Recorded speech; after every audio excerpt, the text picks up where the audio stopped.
Hello and good morning dear students of MA third semester political science. मैं हूँ doctor Shiv Harsh Singh और आज मैं आपके समक्ष feminist approach to political theory विषय पर एक बाइलिंगुअल लेक्चर लेकर प्रस्तुत हुआ हूँ। बाइलिंगुअल लेक्चर इसलिए कि आपको और आपके जो मित्र हैं, जो अंग्रेजी माध्यम के बच्चे हैं, उनको भी पूरा लाभ हो और हिंदी माध्यम के बच्चों को भी पूरा लाभ हो। यह लेक्चर पूर्णतया बाइलिंगुअल है, जिसमें हर चीज़ मैं दोनों भाषाओं में बताऊंगा और समझाऊंगा। तो विद्यार्थियों, feminist approach to political theory, ये POL 663 जो पेपर आपका है, optional paper from group B, उसमें है। Feminist approach to political theory या राजनीतिक सिद्धांत का नारीवादी उपागम एक आधुनिक समय में उभरा हुआ, या आप कह लीजिए समकालीन समय में उभरा हुआ एक राजनीतिक उपागम है।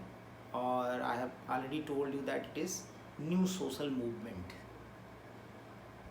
Therefore with students, feminist approach to political theory, in fact it is a new approach to look into politics and to interpret politics and political theory and to write political theory with a new approach, that is feminist approach, wherein the issues of gender equality, gender justice and women liberty, such issues are addressed. Therefore students, in fact feminist political theory is a diverse subfield of feminist theory। अर्थात नारीवादी राजनीतिक सिद्धांत नारीवादी सिद्धांत का एक विविधतापूर्ण उपक्षेत्र है, जो कि 3 मुख्य उद्देश्यों की प्राप्ति के लिए कार्य कर रहा है। Right? Feminist political theory is a diverse subfield of feminist theory working towards 3 main goals. What are these 3 main goals? ये कौन से 3 उद्देश्य हैं जिनके लिए feminist political theory काम कर रही है? Number 1, to understand and critique the role of gender in how political theory is conventionally construed। अर्थात जिस प्रकार से राजनीतिक सिद्धांत परंपरागत रूप से समझा जाता है, उसमें जेंडर की, लिंग की क्या भूमिका है, इसको समझना और इसकी समीक्षा करना। अर्थात परंपरागत राजनीतिक सिद्धांत को जिस प्रकार से समझा जाता है, जिस प्रकार से परंपरागत राजनीतिक सिद्धांत की व्याख्या की जाती है, उसमें जेंडर की क्या भूमिका है, इसको समझना और इसकी समीक्षा करना, यह प्रथम उद्देश्य है फेमिनिस्ट पॉलिटिकल थ्योरी का। Now the second goal, to reframe and rearticulate conventional political theory in the light of feminist issues, specially gender equality.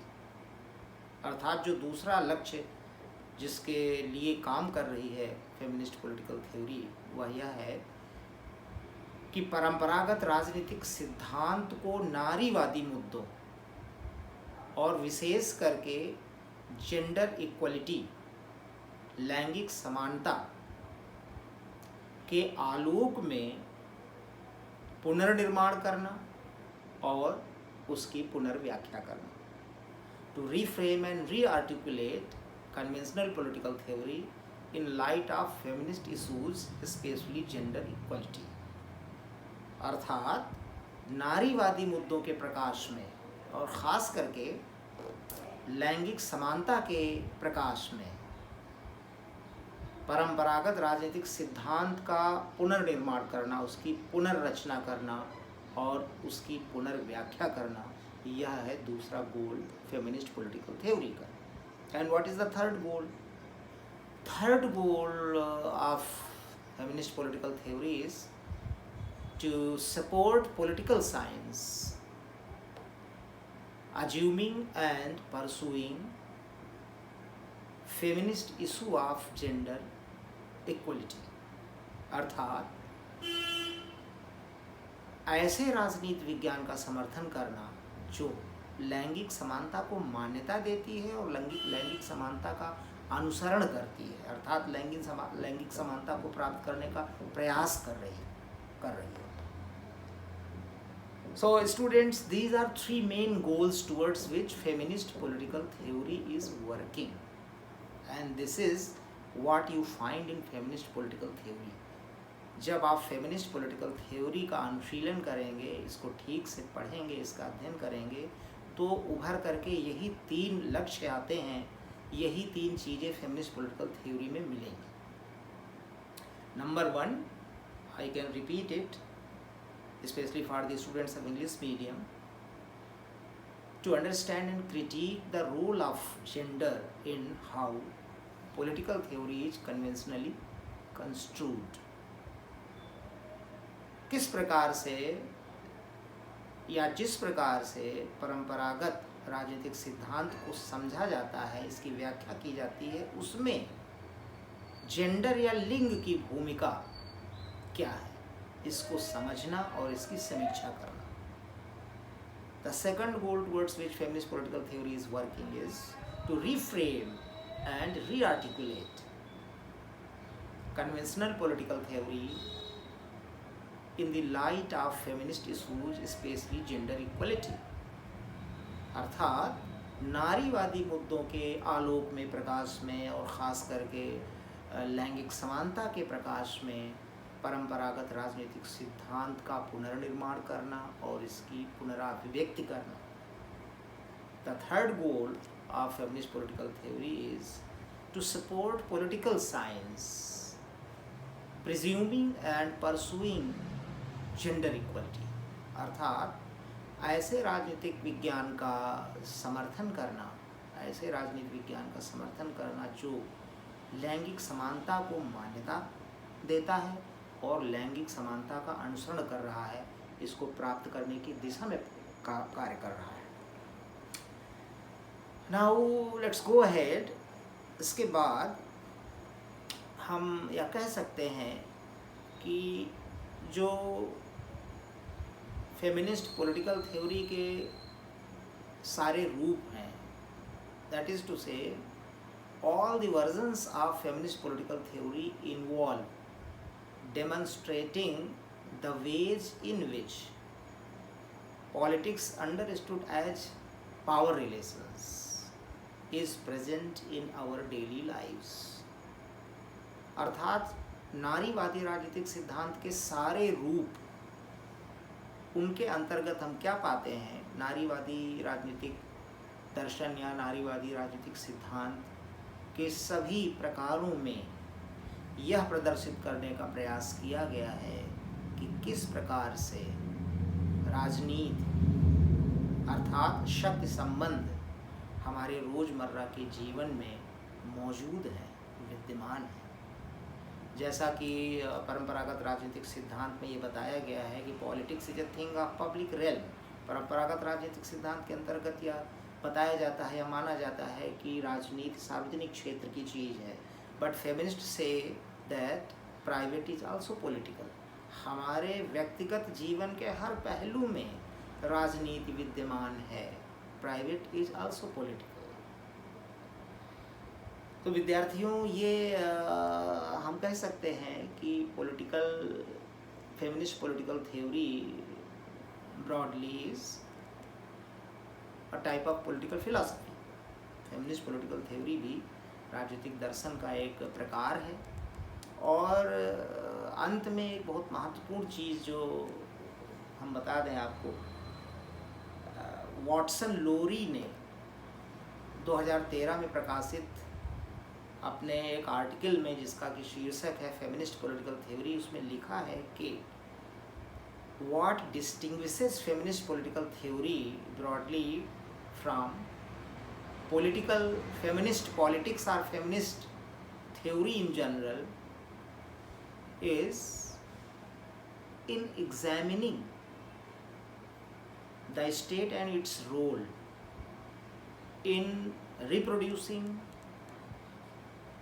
और redressing gender inequality। अर्थात नारीवादी राजनीतिक सिद्धांत और नारीवादी सिद्धांत, फेमिनिस्ट थ्योरी में और तमाम सारी चीज़ें, तो नारीवादी राजनीतिक सिद्धांत और नारीवादी सिद्धांत में जो प्रमुख अंतर है वह क्या है? वह यह है कि नारीवादी राजनीतिक सिद्धांत का फोकस उसके अंतर्गत मुख्यतः लैंगिक असमानता को बनाए रखने या लैंगिक असमानता को दूर करने, लैंगिक असमानता का निवारण करने में राज्य और उसकी भूमिका का परीक्षण किया जाता है। That is the main difference between feminist political theory and feminist theory in general. अर्थात नारीवादी सिद्धांत और नारीवादी राजनीतिक सिद्धांत के मध्य जो प्रमुख अंतर है वह यह है कि नारीवादी राजनीतिक सिद्धांत के अंतर्गत लैंगिक असमानता को दूर करने या लैंगिक असमानता को बनाए रखने में राज्य की भूमिका का परीक्षण किया जाता है। Whensoever we find in political theory that this political theory is examining the state and its role in reproducing or redressing gender inequality, then we can say that this is a feminist approach to political theory। यहाँ पर राजनीतिक सिद्धांत का नारीवादी उपागम अपनाया जा रहा है। So let me repeat this last thing which is very important। विद्यार्थियों, नारीवादी राजनीतिक सिद्धांत और नारीवादी सिद्धांत फेमिनिस्ट थ्योरी, उसमें और तमाम सारी चीज़ें, दोनों में जो प्रमुख अंतर है, किस प्रकार से नारीवादी राजनीतिक सिद्धांत अपने को अलग करता है या नारीवादी राजनीतिक सिद्धांत भिन्न है नारीवादी सिद्धांत से, वह इस बात में भिन्न है कि नारीवादी राजनीतिक सिद्धांत के अंतर्गत लैंगिक असमानता को बनाए रखने या लैंगिक असमानता का निवारण करने, लैंगिक असमानता को दूर करने में राज्य और उसकी भूमिका का परीक्षण किया जाता है। What distinguishes feminist political theory from feminist theory in general is in examining the state and its role in reproducing or redressing gender inequality। So students, this has been a lecture, a bilingual lecture on feminist approach to political theory। You listen it properly and try to understand. If you come across any difficulty and you need any explanation, then I am always available। Thank you so much।